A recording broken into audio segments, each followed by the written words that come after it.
Charlie, I think you need to see this. What is this? The first thing straight out of the gate that I'd like to know is, how good are you really with technology? I was so bad.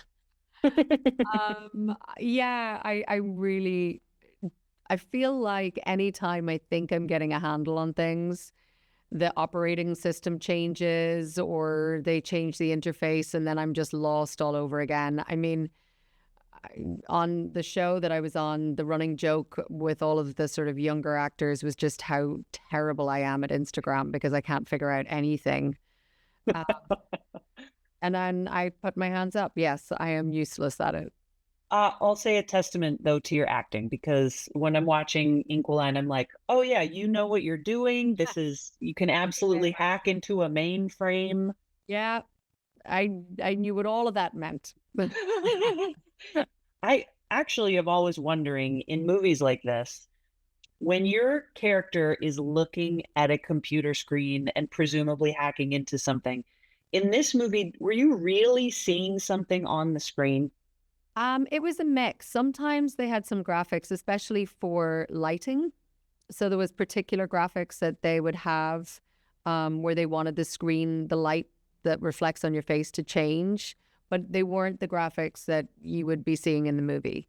But James, to his credit, he knew exactly what they were going to have. And he's such a specific director, and he's so good at sort of walking you through each beat and being like, okay, so when this moment, this is what you're going to see. And then, and you know, you have to sort of just fill in with your imagination what that's actually going to be. And we spoke a lot about those scenes because you don't want to just be relaying information. You want to take the audience on that kind of tense journey of discovery as well. And sort of the implications that that's going to have for both Inkline and Heller in the real time, and also sort of setting those things up. So yeah, I definitely relied very heavily on James for as much information as he could give me in those moments.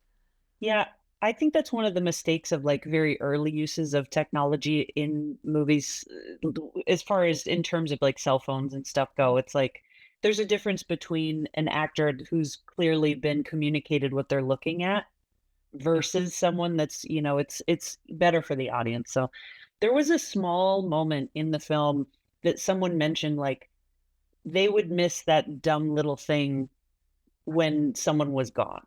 Yes. Do you have any weird little tiny habits of your own that someone would miss if you were not around anymore? I don't know if they would miss it. I definitely like to hum and sing to myself. Same. I have somebody who's laughing off to the side here, who knows me very well. Yeah, I don't know if my husband would miss it, but I'm gonna imagine that he would. Yeah, yeah. I think so. I like to, for some reason, I can carry a tune, but when I'm humming to myself, it becomes tuneless, and I just think that's hilarious. And I don't know why I think it is. I quite like that though. Oh, thank you. You like it. I'm gonna show this to my husband.